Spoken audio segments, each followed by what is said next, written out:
The finals just had its brand new update 5.6. We'll go over all the details there as well as some developer updates. Of course, that does include a brand new store update with several new sets. I also have another brand new giveaway for the finals, which will lead us over into some of the community updates, as well as a whole bunch more. What's up, world? It's Utopia back in with another video. Today we're checking out all things the finals. Okay, so first up, as always, we'll get through the patch notes, which does mean we start with an opening statement, and this time it's from Oscar, who goes on to say, of course, that update 5.6 is now live, that the power levels are at an all-time high in the arena this week as Disun unveils its newest advertisement in preparation for its takeover of the World Tour starting tomorrow. The fuel of the company has a lot in store for you, so get ready to celebrate the Lunar New Year in a powerful way, as a brand new throwable takes center stage in the festival decorated arenas. That's going to start tomorrow in the World Tour. I will have an update with some of the World Tour stuff and what we're going to be seeing for that tomorrow. Jumping back though, as they mentioned here, they do have a fully stocked store featuring Disun set for all the enthusiasts. There's also a brand new DLC, which is the Avada Cataclysm set. It's also going to have 2400 multi-bucks. I will cover the sets after the patch notes. The closing statement here is Oscar does mention that there's a bunch of bug fixes and some changes to respawns in Quick Cache and Cash Out. Now, there was an additional hotfix that was pushed after this. This was specifically for PC players, or Oscar does mention here that it should solve an issue where players with an outdated driver were unable to play the game. As some of you probably don't always update your drivers, especially for your GPUs. Nvidia is kind of known for having more stable drivers than their current releases, so I'm glad they did fix that there, as I don't always update as well. To which they also did mention that this means that PC players will need to update their game once again. However, if you haven't launched your game since around 10 a.m.-ish CST,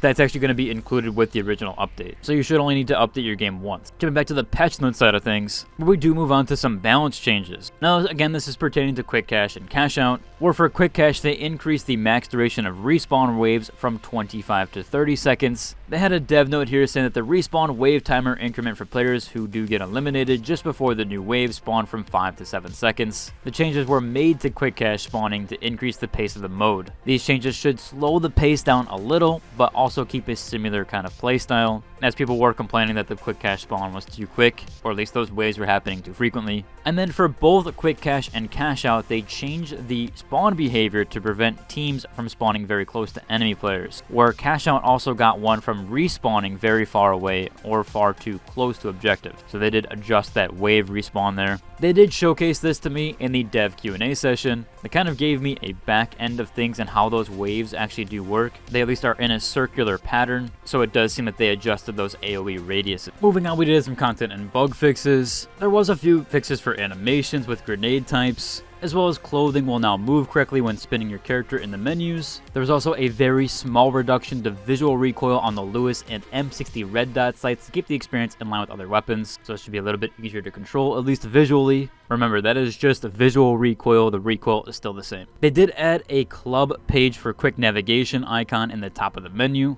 and now party up requests from clubs will show in the event log and prompt a new marker when available. There was also multiple contract fixes here, with some inconsistencies and fixing some occurrences that couldn't track properly. They also did some goo fixes again, where you could launch players and objects in rare cases. Jump pads will now correctly launch players traveling on ziplines rather than detach and drop them. There was also some rare and various issues with interactions that would periodically cancel. They've also done some additional gifting fixes here. Now players can gift full outfits to friends. Although I was able to before with several outfits, maybe they did fix those completely now. Performance and stability didn't have too many things here, just a crash related to Lockbolt. Private matches did get some optimizations with spectator mode that allow you to reconnect even when a private match is paused. They also fixed an issue where the spectator could not use inputs if they reconnected, and you now retain the camera rotation when moving from player to player in free cam. For settings, it was only one thing here for VoIP adjustments, which is just voice over internet protocol, so your microphone settings. Now they've added the ability to toggle automatic gain control of the microphone. One specialization fix here, which will now cancel and block vaulting from opponents on successful hits with the winch claw. UI got some issues with these scroll bars not being consistent and overlapping. There were several weapon fixes here, but nothing too crazy. Spear got an issue where you could start or continue sliding while performing the secondary attack. Sword secondary attack at the same time could activate a jump pad, which will now launch pairs as intended. Dual blade fixed an issue when swapping back from a deployable, like a jump pad would cause the dual blades to get stuck swinging only once. And the dagger fixed an issue where the backstab wouldn't re-trigger the charge up after a vault. Last up, they did do some security and anti-cheat adjustments. They refined and updated several detection rules. Those should improve the precision and effectiveness of identifying players' exploits exploiting unfair advantages, and they've also updated anti-cheat methods. That should cover for the patch notes side of things. However, we did get a brand new store update and 3 brand new sets. So first up here, we did have one related to Disun, which is the combination icon set, which does also include a few weapon skins here, as well as of course the full-blown set for the character. Now what seems like might be a fan favorite here, we did get the new Avada Cataclysm set, where it has some pretty cool things aesthetically, as well as some hair coming off the helmet. From what I've seen so far with some of the fan reception on the subreddit as well, people seem to really like this one. It also comes with 2,400 multi-bucks. Now this one in particular, you have to actually spend money, which is $20. You can't use multi-bucks on this one, but it is considered as DLC,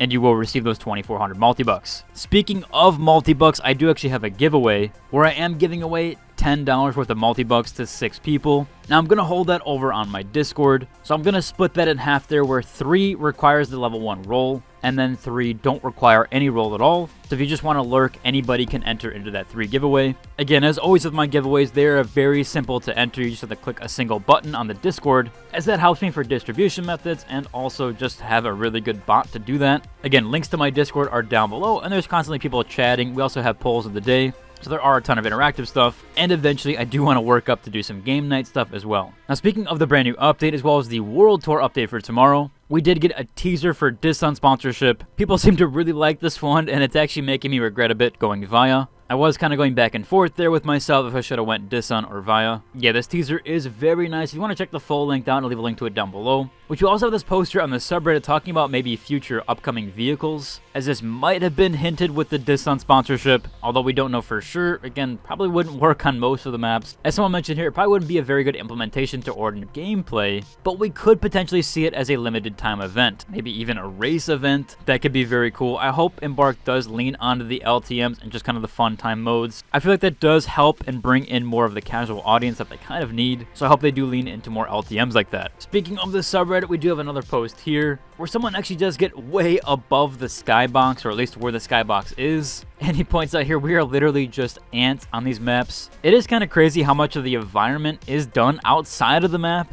or at least the look of it overall. They also do showcase one here, which is Kyoto in all snow. Still a really cool one there. Someone asked if they could try Vegas, if you could see the sphere, or the Vegas sphere. Although as they point out here that some maps have a hard barrier that you cannot bypass, which does include Vegas. Still just a really cool overview of what the maps actually look like. Last up here, as always, we do have the feature sets from my Discord, which is on the Star Models page. First up, we do have this one here from Nexogen. What I'm going to assume is his prison outfit. It does look pretty cool there, and it is very simplistic, but it does get the point across with that one. Next up, we do have Choopy. It just seems to get on here back to back, where he shows off Oxalate trying to look evil. Doesn't showcase the full outfit here, but I still think it looks pretty cool. Overall, it should have covered for today's video. If you like, subscribe, and until the next one. Deuces.